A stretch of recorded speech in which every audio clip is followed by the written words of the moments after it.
If you're a Jamaican living outside of Jamaica, listen up, this video is for you. If you got your passport when you were under the age of 18, it means you'd have gotten a 5-year passport. That is a minor passport.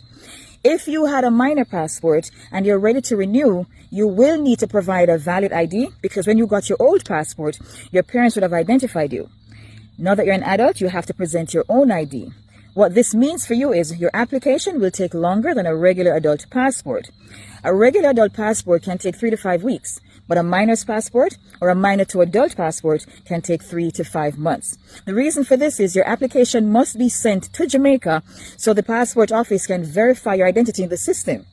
Your application must go through the consulate to be sent to Jamaica. You cannot send it yourself. I say this again. You cannot send the application to Jamaica yourself.